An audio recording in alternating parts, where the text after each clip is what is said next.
The first gunshot came at dawn, but it wasn't that sound that drew everyone's attention to the eastern edge of Redemption Creek. It was the sight of a lone woman limping slowly down the dusty main street, determination etched into every painful step she took. Felicity Kane hadn't expected a welcoming committee when she arrived in Redemption Creek, Wyoming territory, in the spring of 1876. What she got instead were the curious, judgmental stares of men lounging outside the saloon, their laughter growing louder as her pronounced limp became more evident with each step. "Look at that sorry sight," one man called out, spitting tobacco juice into the dirt. "Ain't never seen a woman that broken before," another joined in.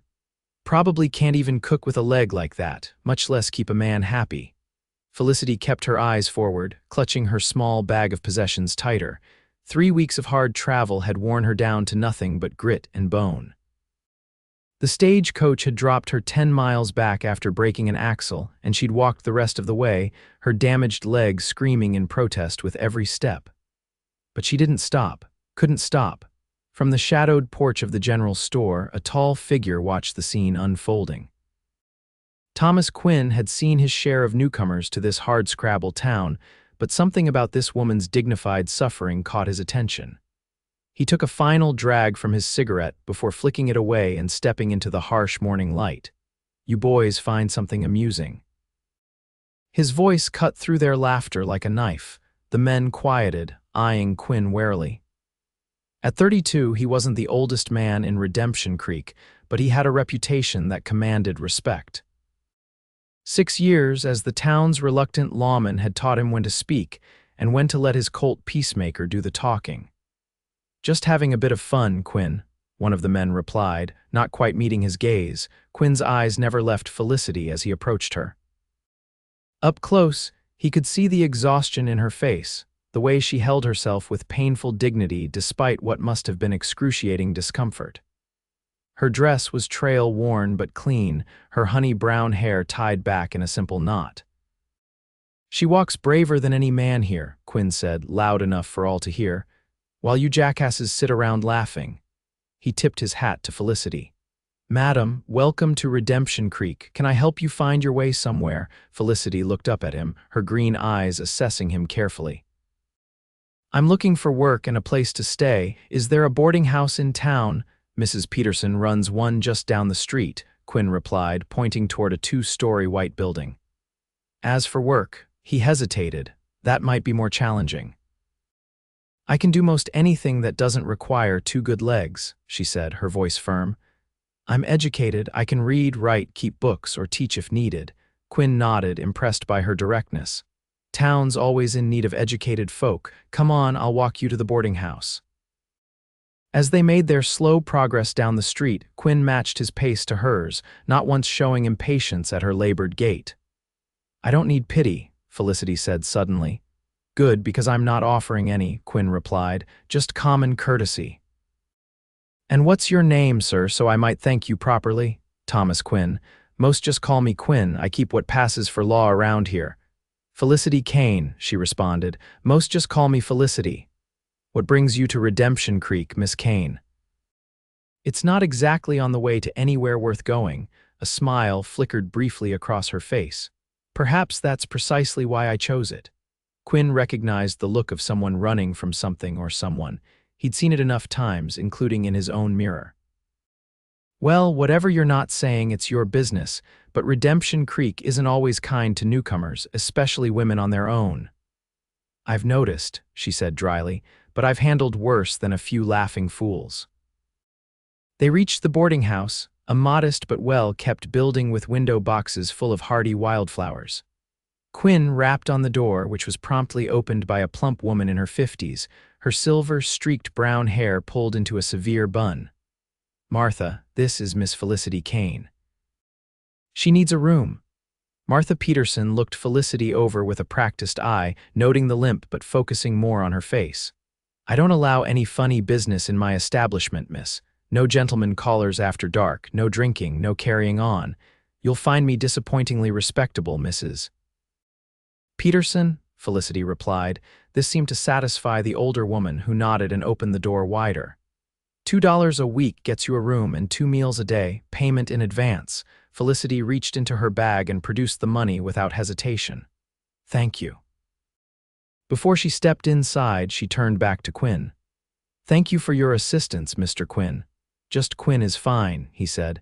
And if you're serious about work, stop by my office tomorrow. I could use someone who can read and write to help organize some paperwork. Surprise flickered across her face. I'll do that. As the door closed behind her, Quinn stood for a moment, puzzled by his own actions. He didn't make a habit of helping strangers, especially not ones who likely carried trouble in their wake. But there was something about Felicity Kane's quiet dignity that had gotten under his skin. Inside the boarding house, Felicity followed Mrs. Peterson up a narrow staircase to a small room at the back of the building. It was sparsely furnished but scrupulously clean, with a narrow bed, a washstand, and a small table with a single chair. Breakfast at 6, dinner at 6. You miss it, you go hungry, Mrs. Peterson informed her. Bathing room is at the end of the hall, Saturday nights only unless you pay extra. Thank you, Mrs. Peterson, this will do nicely. Once alone, Felicity sank onto the bed, finally allowing herself to acknowledge the stabbing pain in her leg. She rolled up her skirt to examine the damage. The old injury had flared up badly during her journey, the scarred flesh red and swollen around the misshapen bone that had never properly healed. She massaged it gently, wincing as her fingers found the tender spots. Dr. Lansing back in Boston had warned her about making such a journey. That leg won't carry you halfway across the country, he'd said. But like so many men in her life, he'd underestimated her determination. Felicity removed a small vial from her bag and carefully measured out a few drops of laudanum, just enough to take the edge off the pain without clouding her mind. She couldn't afford weakness, not when she was finally free and on her own. As she stretched out on the bed, her thoughts turned to the taciturn lawman who'd intervened on her behalf. Thomas Quinn didn't strike her as the gallant type, yet he'd stood up for her when no one else would. In her experience, such men usually wanted something in return, but his offer of work seemed genuine. Work meant independence, and independence was what she'd crossed half a continent to find. Whatever happened tomorrow, she'd face it on her own, 2 feet, one stronger than the other, but both carrying her forward all the same. Morning came with the sound of roosters and the distant clanging of the blacksmith's hammer. Felicity rose early, taking time to wash and dress with care. Her wardrobe was limited, but she'd preserved one decent dress for important occasions, and securing employment certainly qualified. After a simple breakfast of biscuits and coffee in the boarding house's small dining room, she made her way to the sheriff's office. Her leg was stiff from yesterday's exertions, but she refused to let it slow her down more than necessary. The sheriff's office was a modest wooden structure situated between the bank and the general store. A single star-shaped badge hung in the window, catching the morning light. Felicity hesitated briefly before knocking on the door. "It's open," came Quinn's voice from inside. She entered to find him seated behind a desk littered with papers, a half-eaten breakfast pushed to one side. He looked up, surprise briefly crossing his features before he stood. "Miss Kane." "Wasn't sure you'd come. You offered honest work, Mr. Quinn. I'd be foolish to refuse." He gestured to a chair across from him. "Have a seat. Coffee, please." Quinn poured coffee into a chipped mug and pushed it toward her. "It's strong enough to float a horseshoe, but it's hot." Felicity took a sip, managing not to wince at the bitter taste. "You mentioned paperwork." Quinn ran a hand through his dark hair, looking almost embarrassed. "Truth is, I've let things get out of hand here. Reports need filing, wanted posters need organizing, and I can barely make sense of the town council's requests anymore." "You don't strike me as a man who's easily overwhelmed by paper," Felicity observed. "I'm better with people than paperwork," he admitted. "Even if those people are trying to shoot me." A small smile touched Felicity's lips. "Then perhaps we'll make a good team. I've always found paper more manageable than people." Quinn studied her for a moment. "Can I ask about the leg?" The question was direct, but his tone held no mockery, only genuine curiosity.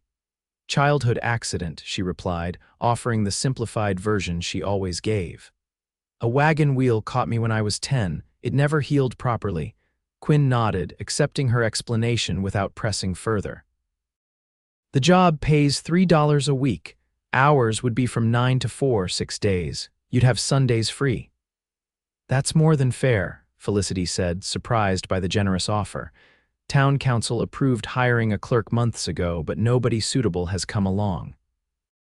He looked pointedly at the chaos surrounding his desk.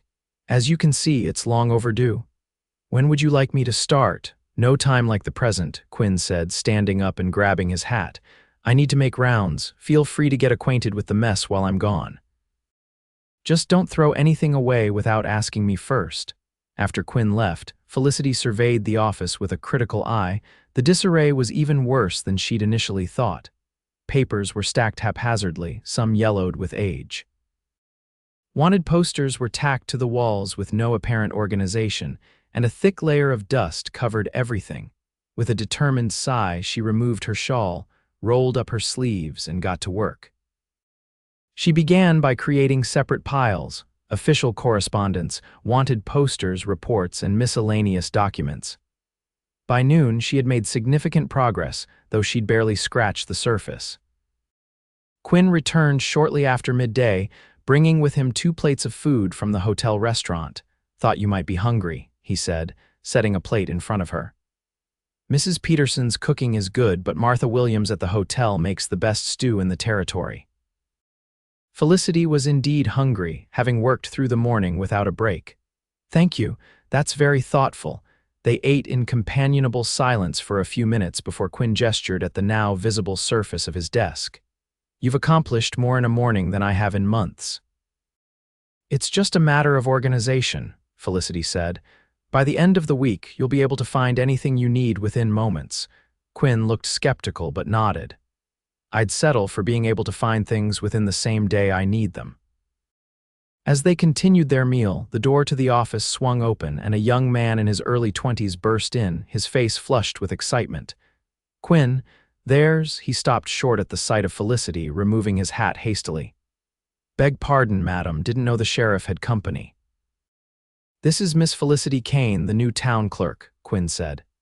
Miss Kane, this is James Whitaker, son of our esteemed mayor and perpetual bearer of news I don't want to hear. James grinned, undeterred by Quinn's dry tone. Pleasure to meet you, Miss Kane. He turned back to Quinn. The Simmons boys are at it again. Rode into town shooting up at the sky, nearly took out Mrs. Miller's washing line. Quinn sighed and set down his fork. Duty calls, Miss Kane. Feel free to continue your organizing. I'll be back as soon as I've reminded the Simmons boys about the town ordinance against discharging firearms within city limits. After he left, Felicity returned to her work, finding the task oddly satisfying. For the first time in years, she was doing something purely for herself, building a new life far from the shadows of her past. The remainder of the day passed quickly. Quinn returned after an hour, looking slightly disheveled but otherwise no worse for wear. The Simmons boys send their apologies to Mrs. Miller, he said, hanging his hat on a peg by the door, along with payment for 2 new bedsheets and a pillowcase. Do you often have to deal with such incidents? Felicity asked. Often enough, Quinn replied. Redemption Creek sits at a crossroads between the cattle trails and the mining camps. We get all sorts passing through cowboys, miners, gamblers, and the occasional outlaw. And you maintain order by yourself, Quinn shrugged. Town's not big enough to warrant a full-time deputy. I deputize men as needed, but mostly folks here know to behave. He glanced out the window. It's getting late. You should head back to the boarding house before dark. Felicity realized with surprise that the afternoon had slipped away. I'll continue tomorrow if that's all right. More than all right, Quinn said. You've done good work today, Miss Kane. As she gathered her things, Felicity felt a sense of accomplishment that had nothing to do with the modest payment she'd receive. For the first time in a long while, someone had valued her for her abilities rather than seeing only her limitations. The walk back to the boarding house took her past the saloon, where several men lounged outside. She recognized a few faces from the day before, including the man who'd made the cruel comment about her leg. As she passed, He nudged his companion and whispered something that made the other man laugh. Felicity kept her head high and her pace steady, ignoring the burn of humiliation. She'd endured far worse in her 26 years. Miss Kane. The familiar voice made her pause. Quinn had apparently finished up at the office and was now walking a few paces behind her. "Mr. Quinn," she acknowledged, "is there something else you needed?" "Just heading to the hotel for dinner," he said easily, falling into step beside her. His presence immediately silenced the men outside the saloon. "Thought I might walk with you a piece if you don't mind the company." Felicity understood what he was doing and felt a mixture of gratitude and irritation. "I've managed on my own for quite some time, Mr. Quinn." "Never doubted it," he replied, "but even the bravest souls could use a friendly face now and then." There was something disarming about his matter-of-fact manner, the way he offered assistance without making her feel like an object of pity. Against her better judgment, Felicity found herself warming to his company. "In that case, I accept your escort, though I'd prefer we walk as equals rather than as protector and protected." A rare smile crossed Quinn's face, transforming his stern features into something unexpectedly handsome. "Equals it is, Miss Kane." They walked together in silence for a moment before Quinn spoke again. "This town can be hard on newcomers, but it grows on you after a while. Good people here underneath the rough exterior." "Is that what happened to you?" Felicity asked. "Did it grow on you?" Quinn considered this. "I came here looking for a place to disappear, found a place to belong instead, didn't expect that." "And what were you disappearing from, Sheriff?" "That's a story that requires more whiskey than I'm willing to drink tonight," he said, his tone making it clear the subject was closed. "What about you, Miss Kane? What brings a clearly educated woman to a backwater like Redemption Creek?" "Perhaps I was looking for a place to disappear as well," she replied. They reached the boarding house, stopping at the bottom of the steps. Quinn studied her for a moment, his blue eyes thoughtful. "Whatever you're running from, Miss Kane, I hope you find what you're looking for here." "And what might that be, Mr. Quinn?" "Peace," he said simply. "We all deserve a little of that." With those words, he tipped his hat and turned away, leaving Felicity standing on the steps, watching his retreating figure and wondering if such a thing was possible for someone with her past. The next few weeks fell into a comfortable rhythm. Each morning, Felicity would make her way to the sheriff's office, where she gradually transformed chaos into order. Quinn was often out, dealing with everything from minor disputes to more serious matters of law enforcement, but he always returned with coffee or food, ensuring she took breaks throughout the day. Through their daily interactions, Felicity learned that Quinn had been a lawman for nearly 10 years, first as a deputy in Colorado before coming to Wyoming. He was respected in Redemption Creek, though not necessarily well liked by all. He kept mostly to himself, taking his meals at the hotel and living in 2 small rooms above the barber shop. For his part, Quinn discovered that Felicity was remarkably well educated, with knowledge of literature, mathematics, and even some law, though she was evasive about where she'd acquired such learning. She worked meticulously and without complaint, even on days when her leg clearly pained her, though she never mentioned it. Word of Felicity's capabilities spread through town, and soon she was supplementing her income by writing letters for miners and cowboys who couldn't write themselves, or helping the shopkeepers with their accounts in the evenings. The initial mockery of her disability faded as people came to respect her intelligence and efficiency. One afternoon, about a month after Felicity's arrival, Quinn returned to the office earlier than usual. He hung his hat and settled behind his now tidy desk with a sigh. "Rough day?" Felicity asked, not looking up from the report she was copying. "Had to deliver bad news to the Wilson family," Quinn replied. "Their son was killed in a mining accident up near Silverdale." Felicity set down her pen. "I'm sorry, were you close to him?" "Known him since he was knee-high," Quinn said, rubbing his face tiredly. "Good kid, just turned 19 last month." Without asking, Felicity poured a cup of coffee and placed it in front of him. Their fingers brushed briefly during the exchange, a momentary contact that nonetheless sent an unexpected warmth through her. Thank you, Quinn said, his voice softer than usual. Not just for the coffee, for listening. It can't be easy bearing the burdens of an entire town. Quinn took a sip of coffee, looking at her over the rim of the cup. Most people only see the badge, not the man wearing it. Perhaps they find the man more intimidating than the badge, Felicity suggested. This drew a surprised laugh from Quinn. Am I that fearsome? You cultivate a certain unapproachability. Do I now? He looked genuinely curious, and yet you don't seem intimidated. I've encountered far more frightening things than a taciturn lawman, Felicity said, a shadow briefly crossing her face. Quinn's expression grew serious. One day, Miss Kane, I hope you'll trust me enough to tell me what those things are. Before Felicity could respond, the door swung open and Mayor Whitaker strode in. He was a portly man with an impressive mustache and an even more impressive opinion of his own importance. Quinn. I've been looking everywhere for you, he announced before noticing Felicity. Ah, Miss Kane, I see you're keeping our sheriff organized. Mr. Mayor, she acknowledged with a polite nod. What can I do for you, Mayor? Quinn asked, his tone returning to its usual professional coolness.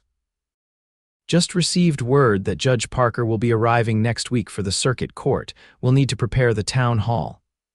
I'm aware, Quinn said. Miss Kane has already drawn up the necessary paperwork and scheduled the docket. Mayor Whitaker looked impressed. Has she now? Well, excellent work, Miss Kane.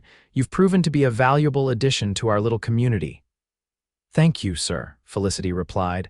After discussing a few more details about the judge's visit, the mayor took his leave. Once he was gone, Quinn leaned back in his chair with a knowing look. He'll be suggesting you for the schoolteacher position next. We haven't had one since Miss Abernathy left to marry that cattle baron last spring. I'm content with my current position, Felicity said, though the idea of teaching wasn't unappealing. She'd always enjoyed sharing knowledge. The teaching job pays better, Quinn pointed out, and the schoolhouse comes with living quarters. You wouldn't have to pay Mrs. Peterson's boarding fees. Felicity studied him for a moment. Are you trying to get rid of me, Sheriff Quinn? Just the opposite, he admitted, surprising them both with his candor. But I'd be selfish to keep you here when you could improve your situation. His concern touched her. I appreciate your thinking of my welfare, but I'm quite satisfied with my current arrangements. Quinn nodded, not pressing the issue further. But later that evening, as Felicity made her way back to the boarding house, she found herself considering his words. The idea of her own living space was tempting, as was the higher pay. Yet something held her back, and that something had blue eyes and a rare smile that had begun to feature prominently in her thoughts.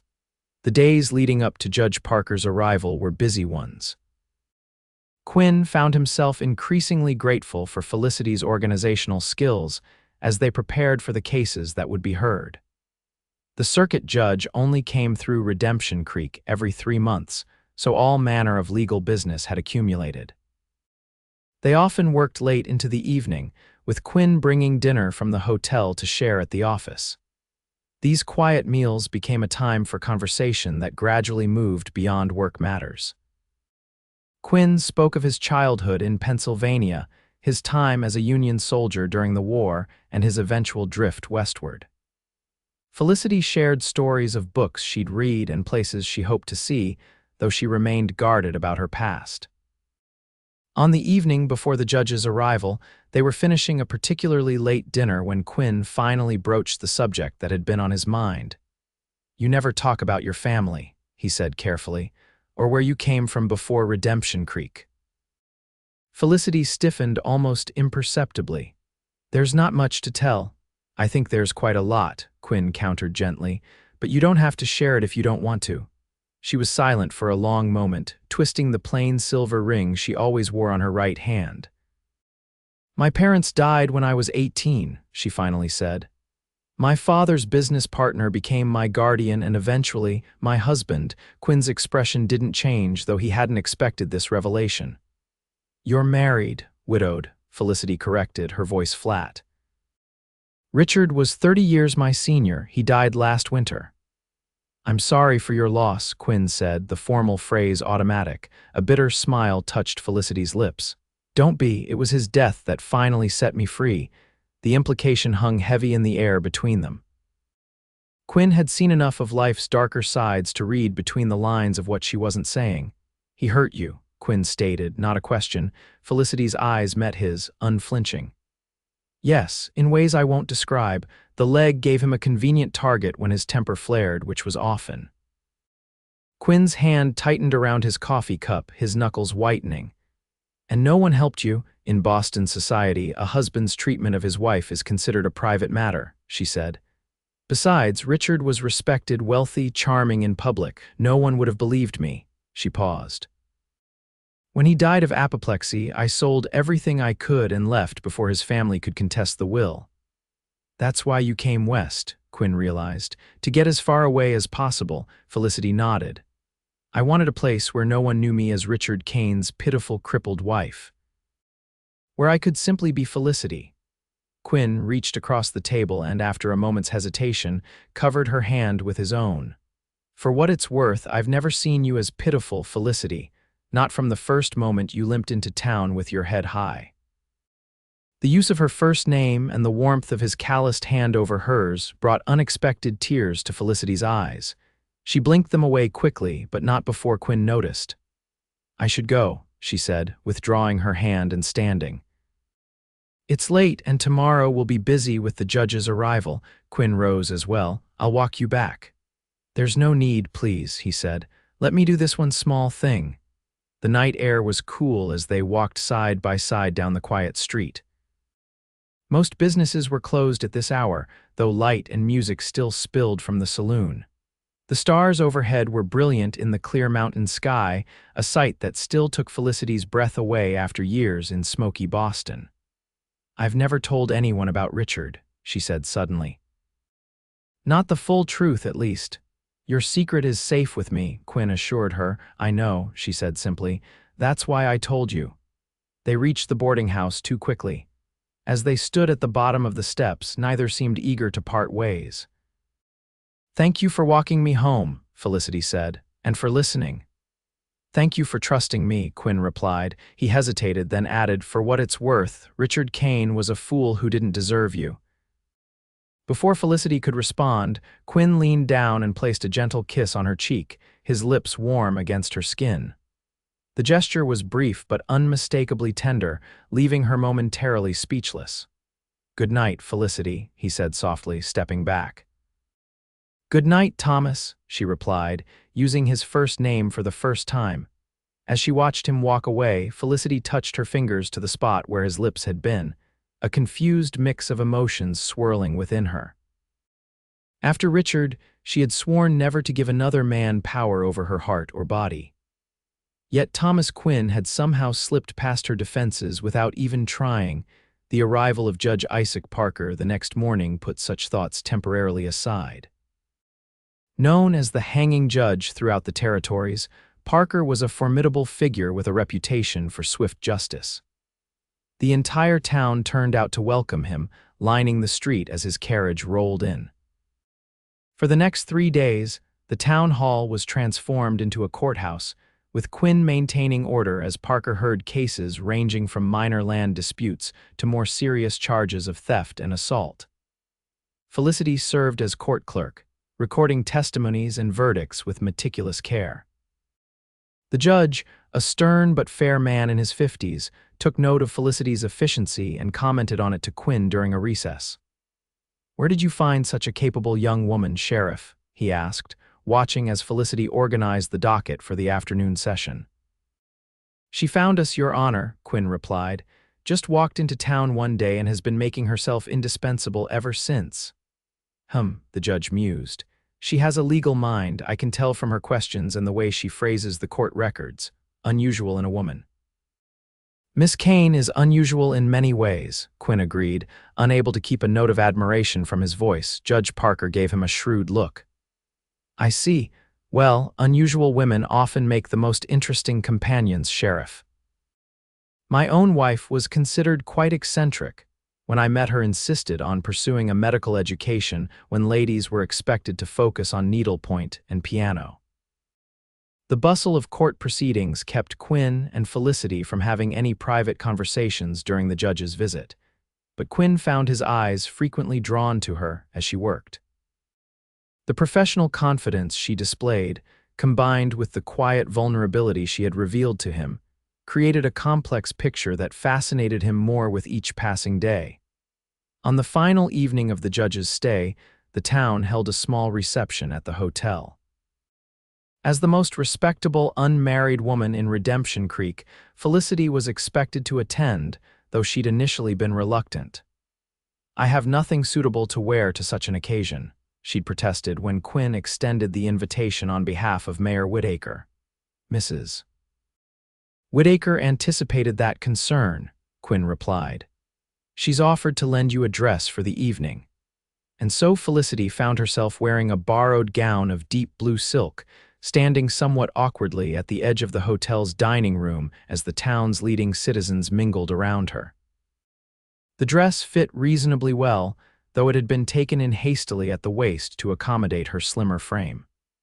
Her hair was arranged in a simple but elegant style, courtesy of Mrs. Peterson, who had unexpected talents as a lady's maid.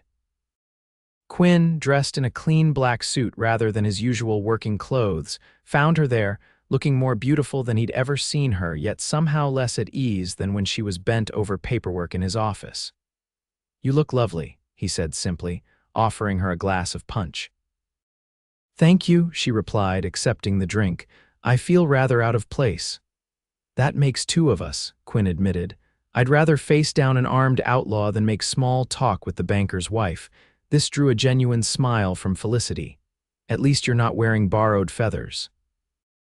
"I feel like an imposter." "You outshine everyone here," Quinn said, his voice low enough that only she could hear, "and not because of the dress." A flush crept into Felicity's cheeks at his words. Before she could respond, Mayor Whitaker called for everyone's attention to make a toast to Judge Parker. As the evening progressed, Felicity gradually relaxed, finding that her position as court clerk had earned her a measure of respect from the townspeople that transcended her disability. Several people sought her out for conversation, and she discovered that she could hold her own in discussions ranging from local politics to literature. Quinn kept a respectful distance for most of the evening, though his eyes frequently found hers across the room. There was something reassuring about his steady presence, a silent support that gave her confidence. As the reception began to wind down, Quinn approached her again. "May I escort you back to the boarding house?" "I'd appreciate that," Felicity said, finding that she was genuinely tired after the social exertions of the evening. They walked in comfortable silence for a while, the night air cool after the warmth of the crowded room. Felicity was grateful for Quinn's unhurried pace, as her leg was aching from standing more than usual. "You made quite an impression on Judge Parker," Quinn said eventually. "He mentioned to me that you have a natural aptitude for legal matters." "Did he?" Felicity sounded pleased. "That's kind of him to say." "It's true," Quinn affirmed. "You've done exceptional work during his visit. The town council has noticed too." Felicity glanced at him curiously. "What do you mean?" "They've asked me to offer you a permanent position as town clerk, with an increase in salary," Quinn explained. "You'd still work primarily with me, but you'd also handle official town business and serve as court clerk whenever Judge Parker visits." Felicity stopped walking, stunned by this unexpected development.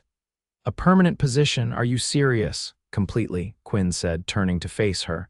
"You've proven yourself invaluable, Felicity, to the town and," he hesitated, "and to me." The intensity in his blue eyes made her heart beat faster. "I don't know what to say." "Say yes," Quinn urged softly. "Stay in Redemption Creek." The unspoken "stay with me" hung in the air between them.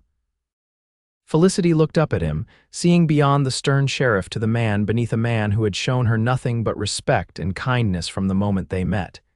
"Yes," she whispered. "I'll stay." The smile that broke across Quinn's face transformed his usually serious features. Without thinking, he reached out and tucked a loose strand of hair behind her ear, his fingers lingering against her cheek. "I'm glad," he said simply. They stood there for a moment, the air between them charged with unspoken feelings. Then, slowly, Quinn leaned down.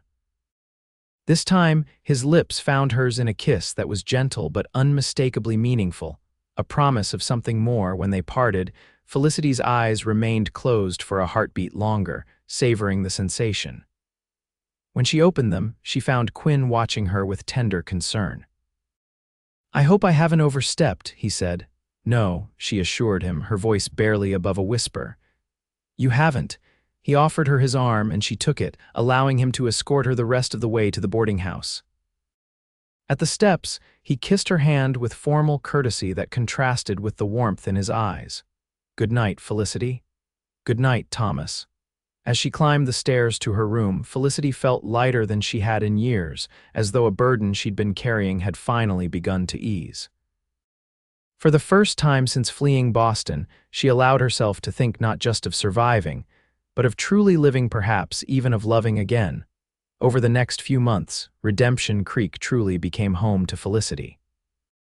With her permanent position as town clerk came not only financial stability, but also growing respect from the community.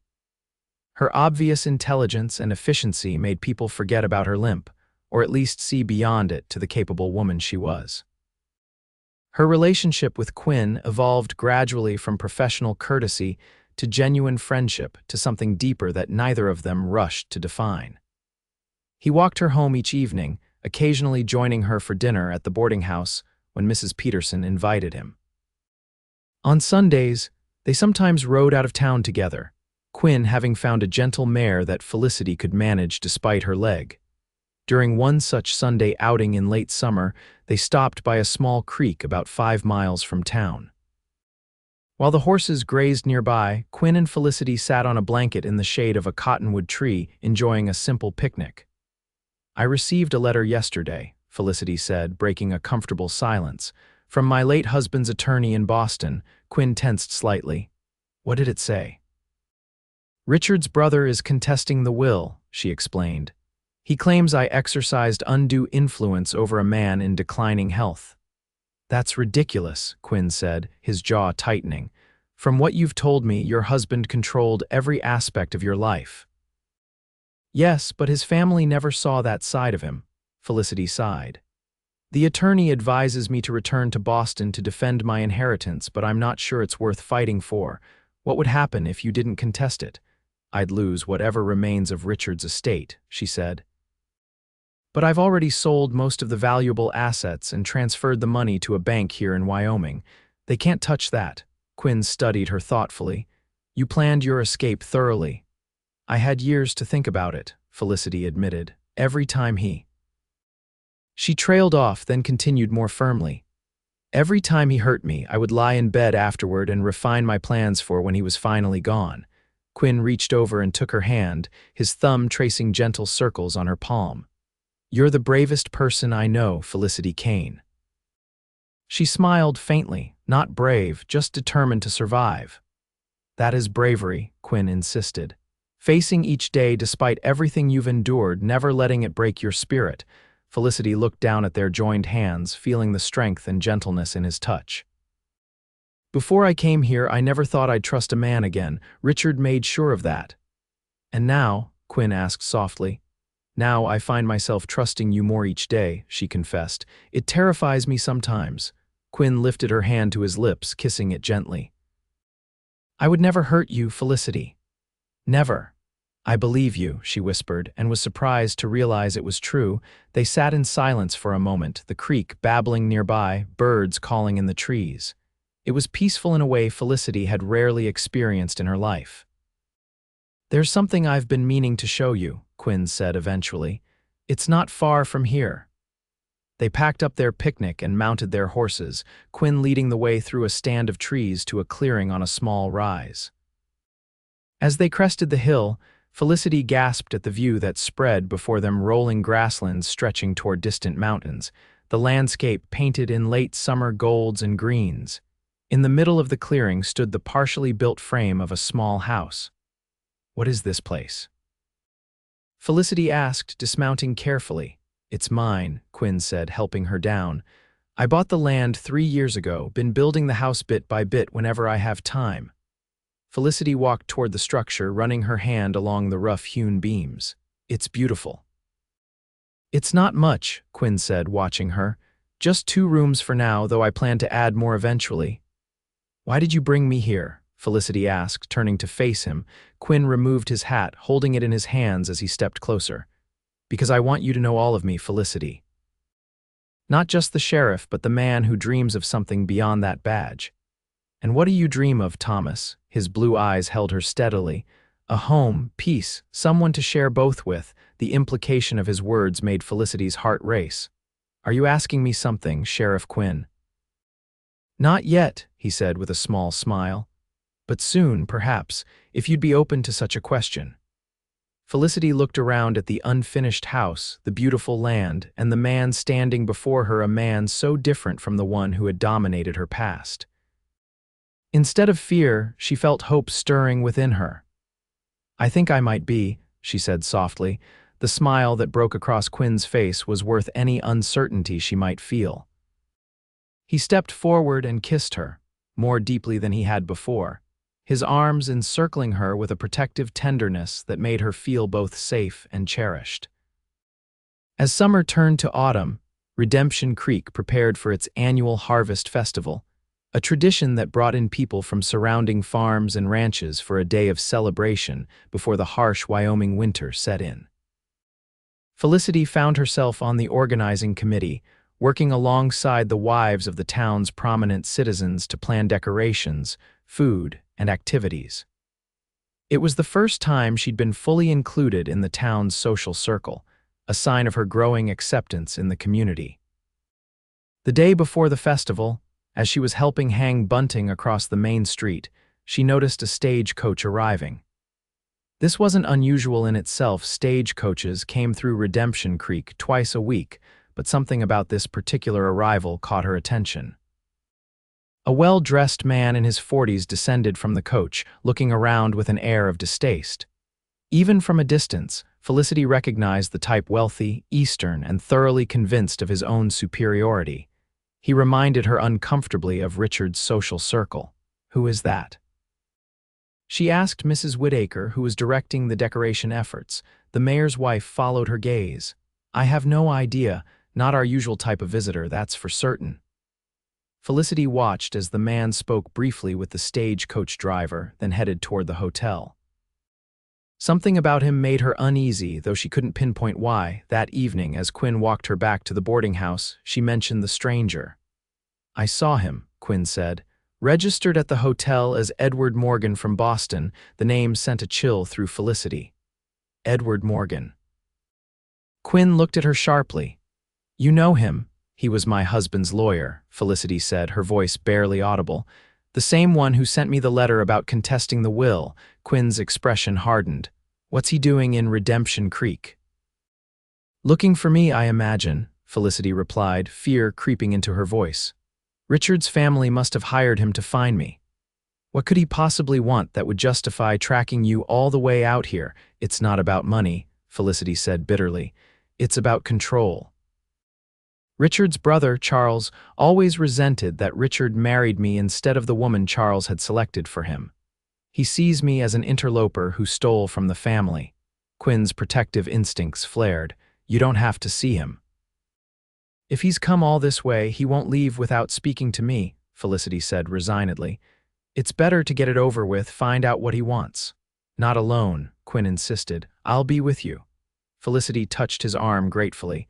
Thank you, but this is something I need to face on my own. I ran away once, I won't run again. Quinn clearly wasn't happy about it, but he respected her decision. At least let me know when you plan to meet him. I'll be nearby if you need me. The next morning, the day of the harvest festival, Felicity dressed with particular care, choosing her most respectable dress and arranging her hair neatly. If she was to face a remnant of her past, she would do so looking her best. She sent a note to Edward Morgan at the hotel, inviting him to meet her at the sheriff's office at 10 o'clock. Quinn had reluctantly agreed to give them privacy, though he promised to remain within earshot. Morgan arrived precisely on time, his expensive suit and polished shoes looking absurdly out of place in the modest office. His eyes widened slightly at the sight of Felicity seated behind the desk, clearly surprised by her position of authority. Mrs. Kane, he began, removing his hat. You're looking well. It's Miss Kane now, Felicity corrected him. Please state your business, Mr. Morgan. Today is our town festival and I have duties to attend to. If her directness surprised him, Morgan hit it well. Very well, I'll be blunt. Charles Kane has authorized me to offer you a settlement of $5,000 in exchange for returning the items of value you removed from the Kane estate and signing a document relinquishing all further claims. What items of value would those be, Mr. Morgan? Felicity asked coolly. The jewelry Richard gave me, the books from my personal library, or perhaps my mother's silver that Richard kept locked away after our marriage. Morgan shifted uncomfortably. Miss Kane, there's no need for hostility. This offer is quite generous considering the circumstances. The circumstances being that I endured 8 years of abuse at Richard's hands, and now his family wishes to strip me of what little compensation I received for that suffering. Felicity's voice remained steady, though her hands trembled slightly beneath the desk. That is a serious allegation, Morgan said stiffly. One that would be difficult to prove, especially given Mr. Kane's sterling reputation in Boston society. I'm not interested in proving anything to Boston society, Mr. Morgan, Felicity replied. I've found a new home where I'm respected for who I am, not pitied or scorned for my disability or my past. Morgan's expression hardened. Charles Kane is prepared to pursue this matter through legal channels if necessary. It could become quite unpleasant for you. Is that a threat? Quinn's voice came from the doorway, where he stood with his hand resting casually near his holstered gun. Morgan turned, startled by the interruption. This is a private conversation. Not in my office, it isn't, Quinn said, stepping inside. And I don't take kindly to hearing threats made against my town clerk. Sheriff Quinn, Felicity said, maintaining her composure. Mr. Morgan was just leaving. He has a message to deliver to Charles Kane on my behalf. She turned back to the lawyer. Tell Charles that I will not be intimidated. Everything I took from that house was rightfully mine, either given to me by Richard or brought into the marriage from my family. If he wishes to pursue legal action, he is welcome to do so here in Wyoming territory, where I will happily testify under oath about exactly what kind of man his brother was. Morgan's face flushed with anger. You wouldn't dare. I would, Felicity said, rising from her chair. I spent years being afraid, Mr. Morgan. I'm not afraid anymore. There was a moment of tense silence before Morgan replaced his hat. This isn't the end of the matter, Miss Kane. Yes, it is, Quinn interjected, his voice carrying the full authority of his position. Miss Kane has given you her answer. I suggest you take the afternoon stage coach back to Cheyenne and from there to Boston. Morgan looked from Quinn to Felicity, clearly unused to being dismissed so summarily. Charles Kane is not a man to cross lightly. Neither am I, Quinn replied evenly. Good day, Mr. Morgan. After the lawyer had stormed out, Felicity sank back into her chair, the brave facade crumbling as her hands shook visibly. Quinn was at her side immediately, kneeling next to her chair. Are you all right? She nodded, though tears threatened to spill over. I never thought I'd have to face that world again. You stood up to him, Quinn said, taking her trembling hands in his. You were magnificent. I was terrified, Felicity admitted, but having you here, it gave me strength. Quinn's eyes softened. You've always had the strength, Felicity. I just reminded you of it. She leaned forward, resting her forehead against his. Thank you for that, for everything. They stayed that way for a moment, drawing comfort from each other's presence. Then Quinn stood, still holding her hands. Come on, he said gently. There's a festival waiting, and I believe I was promised a dance with the prettiest woman in Redemption Creek. Felicity laughed, wiping away unshed tears. I don't recall making any such promise, Sheriff. Consider it a standing invitation, Quinn replied, offering his arm with a smile that chased away the last shadows of her encounter with Morgan. The Harvest Festival was in full swing by the time they arrived at the town square.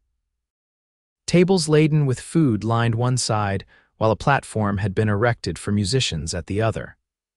Children ran about playing games, and adults mingled, enjoying the rare opportunity for communal celebration.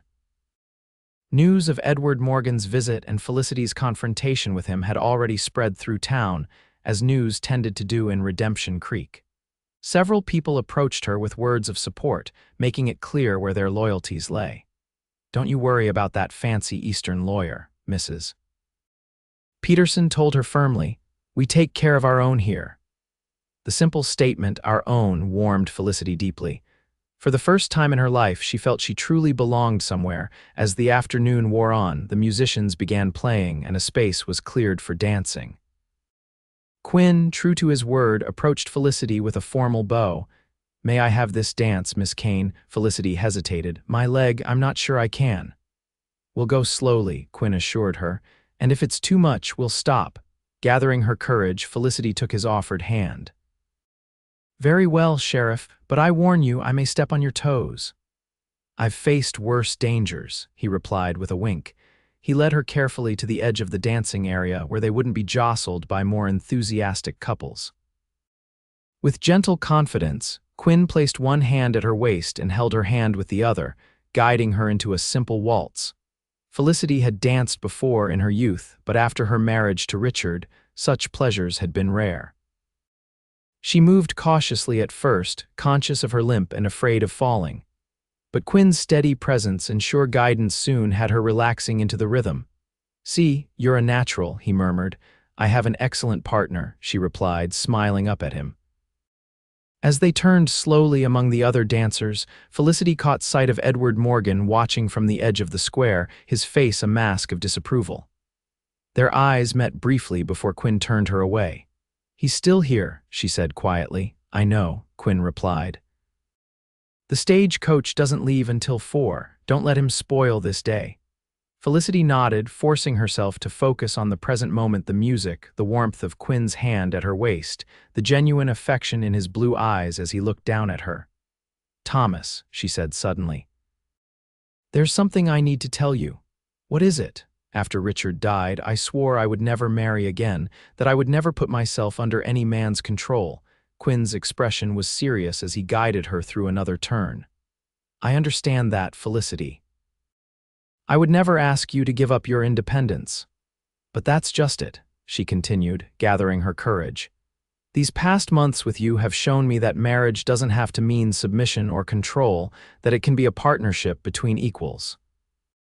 Quinn's steps faltered slightly, hope flickering in his eyes. "Felicity, are you saying—" "I'm saying that if you were to ask me a certain question," she interrupted with a small smile, "my answer might surprise us both." Before Quinn could respond, a commotion broke out near the edge of the square. Edward Morgan was arguing loudly with one of the town councilmen, his voice carrying clearly across the festival grounds. "This entire backward settlement is a disgrace," Morgan was saying. Allowing a crippled woman to hold a position of authority, consorting with a common lawman, the music faltered as people turned toward the disturbance. Felicity felt her face burning with humiliation as Morgan continued his tirade, deliberately loud enough for all to hear. "Mrs. Kane's late husband would be appalled to see how low she has sunk, taking up with 'that's enough.'" Quinn's voice cut through the growing murmurs, firm and authoritative as he stepped away from Felicity and approached Morgan. "You're disturbing the peace, sir." "I'm simply stating facts," Morgan retorted. "Facts that these people should know about the woman they've welcomed into their community. Did she tell you she was practically a charity case before Richard Kane married her, that her father died in debt and disgrace?" A ripple of whispers spread through the crowd. Felicity stood frozen, mortification washing over her as her past was laid bare in the most public way possible. "Mr. Morgan," Quinn said, his voice dangerously quiet, "you will leave now or I will arrest you for disturbing the peace." Morgan sneered. "On what grounds?" "On the grounds that I'm the law in this town," Quinn replied evenly, "and my patience is wearing thin." For a tense moment, it seemed Morgan might challenge him further. Then the lawyer's eyes swept the crowd, noting the hostile expressions directed his way, and he apparently thought better of it. "Very well," he said stiffly, "but Charles Kane will hear of this treatment." "Tell him whatever you like," Quinn replied. "Just do it from outside Redemption Creek." As two of the larger townsmen escorted Morgan toward the hotel to collect his belongings before the stagecoach departed, Quinn returned to Felicity's side. She stood rigid with embarrassment, aware of the curious glances being cast her way. "I should go," she whispered. "No," Quinn said firmly. Running now would only give his words power. "Hold your head high, Felicity. No one here judges you for your past." As if to prove his point, Mrs. Whittaker approached them, her expression sympathetic but free of pity. "What an awful man," she said, loud enough for those nearby to hear. "Imagine traveling all this way just to spread such nastiness." She patted Felicity's arm. "Pay him no mind, my dear, we all have pasts. It's who we are now that matters." The mayor's wife's public support broke the tension. The musicians resumed playing, and gradually, the festival atmosphere returned. Several of the town's women made a point of engaging Felicity in conversation, their acceptance a silent rebuke to Morgan's cruel revelations. As the sun began to set, lanterns were lit around the square, casting a warm glow over the continuing celebrations. Quinn, who had stayed protectively by Felicity's side throughout the afternoon, gently drew her away from the crowds toward a quiet corner. "Are you all right?" he asked once they were relatively alone. "I'm better now," Felicity admitted. "For a moment I felt as though I was back in Boston, being whispered about and pitied." "No one here pities you," Quinn assured her. "They respect you.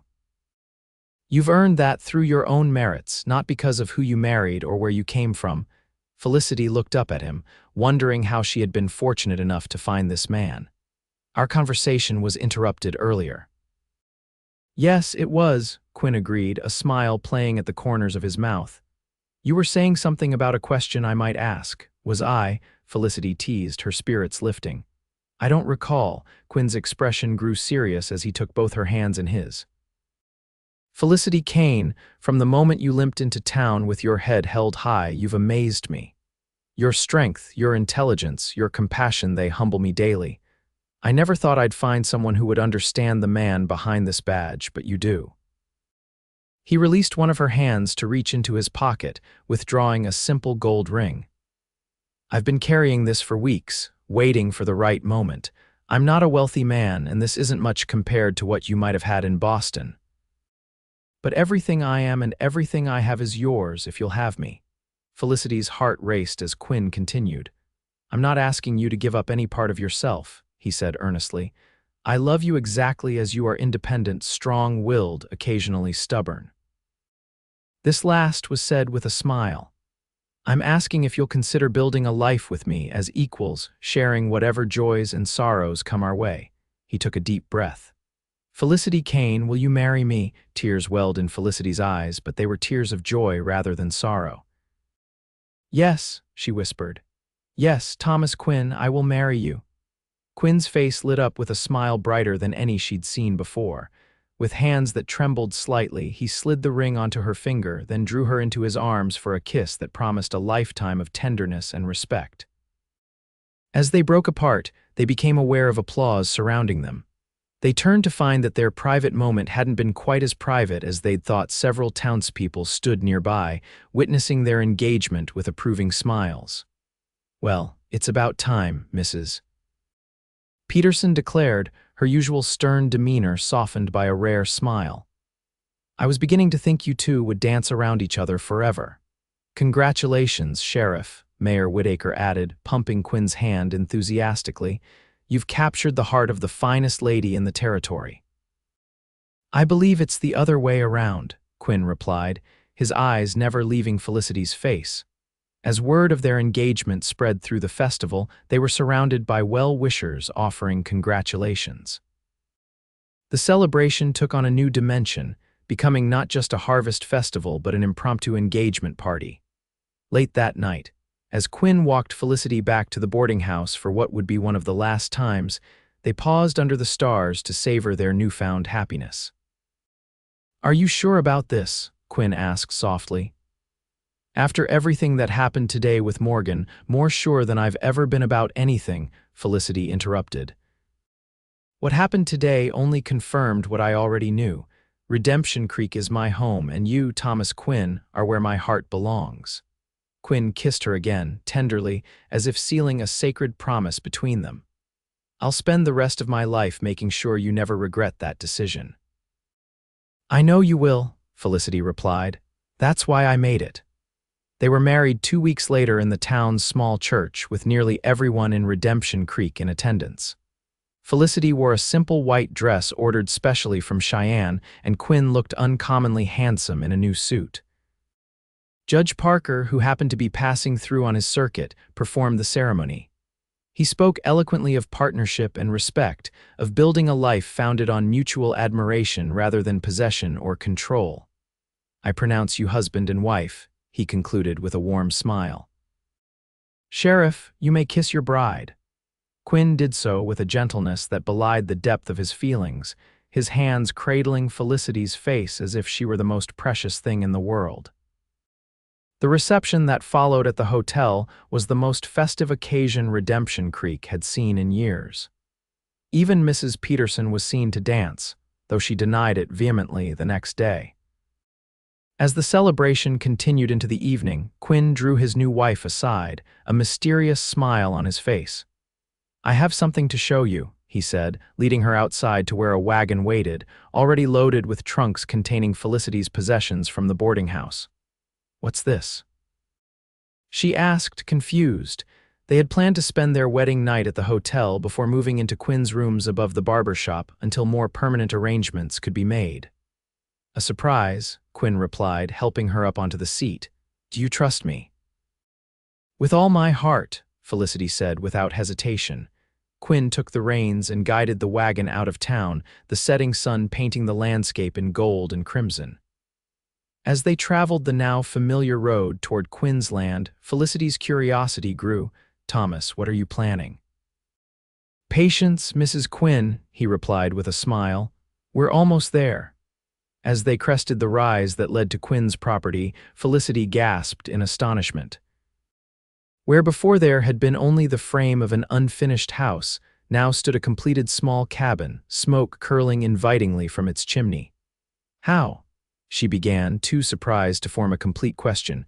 Quinn helped her down from the wagon, his eyes shining with pride and love. "The men of Redemption Creek aren't always the most enlightened bunch, but they know how to raise a house when one of their own is getting married. They've been working on it every day while I kept you busy in town." Felicity was speechless as Quinn led her to the door, which was decorated with a wreath of autumn flowers. "Welcome home, Felicity Quinn," he said softly, lifting her into his arms to carry her over the threshold. Inside, the cabin was simply but comfortably furnished. A fire crackled in the stone hearth, filling the main room with warmth and golden light. A sturdy table with 2 chairs stood ready for meals, and bookshelves lined one wall, waiting to be filled. "It's perfect," Felicity whispered, tears of happiness threatening to spill over. "Absolutely perfect." Quinn set her gently on her feet but kept his arms around her. "There's more." He led her through a door into the bedroom, where a large bed covered with a handmade quilt dominated the space. But what drew Felicity's attention was the desk positioned near the window, complete with a chair padded with cushions for comfort during long hours of sitting. "Your office," Quinn explained. "I thought you might want to continue your work even after we're married. Maybe even study law if that interests you. Judge Parker mentioned he'd be willing to loan you books." The thoughtfulness of the gesture overwhelmed Felicity.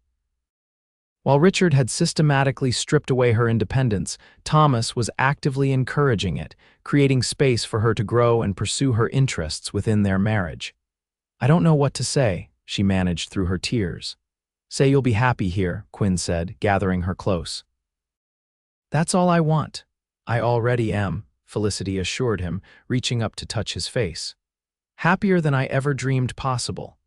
As the night deepened around their new home, they discovered together the joy of true partnership, equal in giving and receiving, in vulnerability and strength. For Felicity, who had known only pain and submission in her previous marriage, Thomas's tender consideration was a revelation.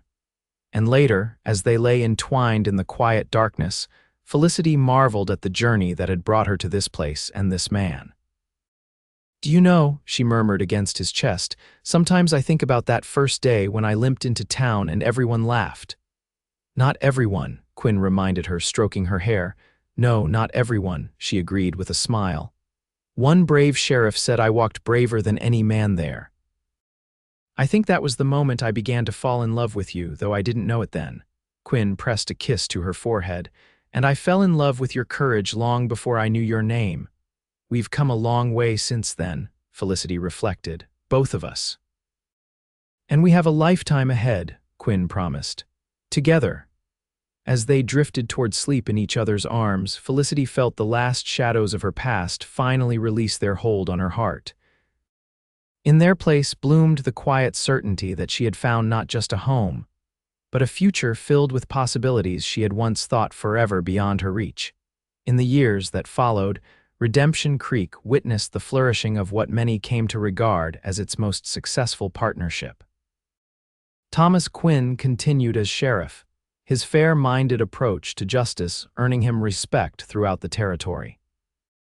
Felicity Quinn, as she was now known, expanded her role beyond town clerk to become a legal advisor of sorts, helping settlers understand contracts and land claims, and occasionally representing them before Judge Parker during his circuit visits. Their cabin on the hill gradually expanded as well. By their second anniversary, Thomas had added another room, which became especially important when Felicity discovered she was expecting their first child. Catherine Quinn was born in the spring of 1879, a healthy daughter with her father's blue eyes and her mother's determined spirit. Despite the doctors in Boston who had warned Felicity that her damaged hip might make childbearing impossible, she delivered the child with no more difficulty than most first-time mothers experience. "She's perfect," Thomas whispered, cradling his tiny daughter while sitting beside the bed where Felicity rested. "Just like her mother." Felicity smiled tiredly. "Let's hope she inherits your patience rather than my stubbornness." "Your stubbornness is one of the things I love most about you," Thomas replied, leaning over to kiss her forehead. "Without it, you never would have made it to Redemption Creek, and I never would have found you." As Catherine grew, she was joined by a brother, James, born 2 years later. The Quinn children became familiar sights in town, often seen at the sheriff's office where they would sit quietly drawing or reading while their mother worked, or trailing after their father as he made his rounds. Felicity's legal knowledge continued to expand through self-study and correspondence with Judge Parker, who sent her law books from his own library. By the time James was 3, she had gained a reputation as one of the most knowledgeable legal minds in the territory, despite having no formal education in the field. "You should take the bar examination," Judge Parker suggested during one of his visits, after watching her successfully argue a complex land dispute case. "Wyoming territory is more progressive than most places. A woman with your abilities shouldn't be limited by convention." Thomas supported the idea wholeheartedly. "You'd make a fine lawyer, Felicity, better than most of the men who practice before Judge Parker's court." After months of intensive study, Felicity traveled to Cheyenne to take the examination. When the results came 6 weeks later, confirming that she had passed, the entire town celebrated. Redemption Creek now had its own attorney, and she was a woman many of them had once laughed at for her disability. Life wasn't without its challenges. Edward Morgan returned once more, 3 years after Felicity and Thomas's marriage, this time with legal papers demanding she appear in Boston to answer Charles Kane's accusations. But Felicity was now on her home ground, with legal knowledge of her own and a supportive community behind her. The case was heard before Judge Parker, who listened patiently to Morgan's arguments before dismissing them entirely. "The statute of limitations has expired, Mr. Morgan," he explained. "And even if it hadn't, your client has failed to provide any evidence of wrongdoing on Mrs. Quinn's part. This matter is closed." As Morgan departed, defeated, Thomas squeezed Felicity's hand. "That's the last we'll see of Boston," he said with satisfaction.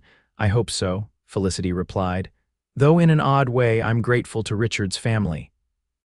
Their persecution pushed me to study law, which has given me a purpose I never expected to find." You always did have a gift for finding strength in adversity, Thomas observed, his eyes warm with admiration. As Redemption Creek grew from a small settlement into a proper town, the Quinns grew with it. Thomas eventually stepped down as sheriff, training a younger man to take his place while he focused on developing their land into a modest but productive ranch. Felicity's legal practice flourished, and she became known throughout the territory for her fair dealing and sharp mind. Their children thrived as well. Catherine inherited her mother's intelligence and her father's sense of justice, eventually following in Felicity's footsteps to study law. James showed an aptitude for working with animals and took to ranching with natural skill, gradually taking over more of the day-to-day operations as Thomas grew older. On the 20th anniversary of Felicity's arrival in Redemption Creek, the town held a special celebration in her honor.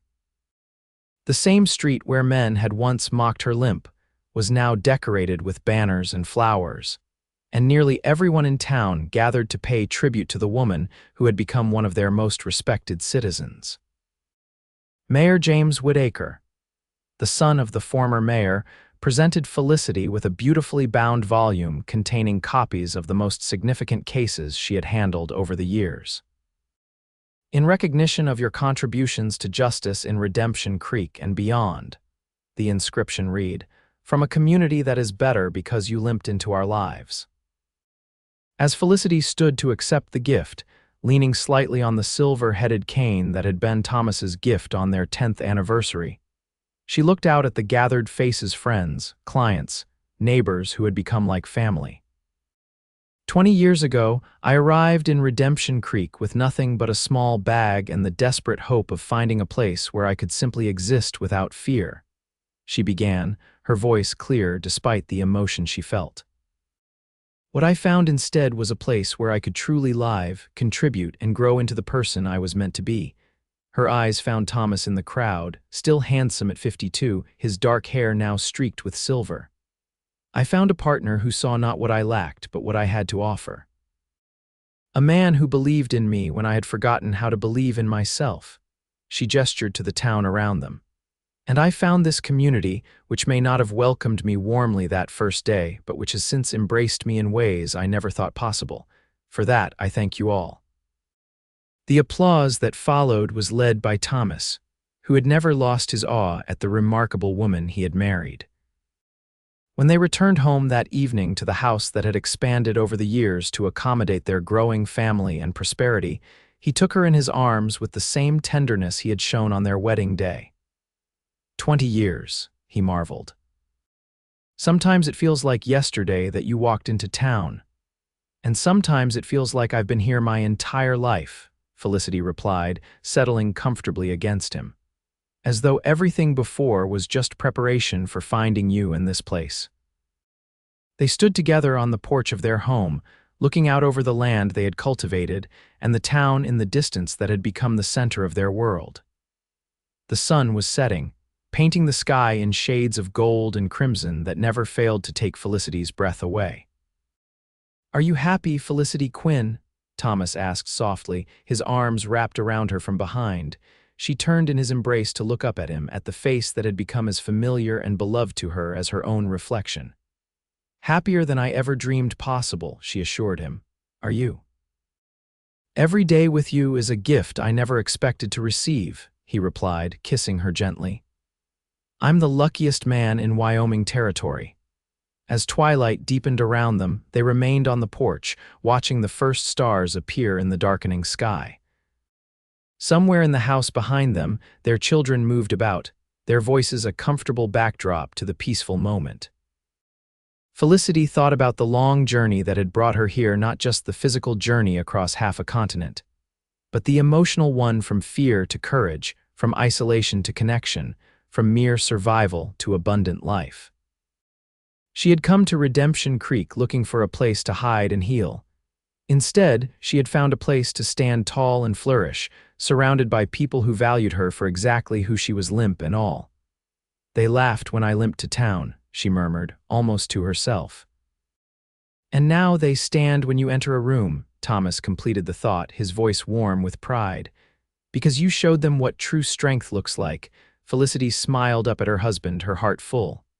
No, my love, we showed them together. Thomas's answering smile was all the confirmation she needed that the path they had walked, sometimes smooth, sometimes difficult, but always side by side, had led them exactly where they were meant to be. In Redemption Creek, Wyoming territory, they had both found what their names had always promised.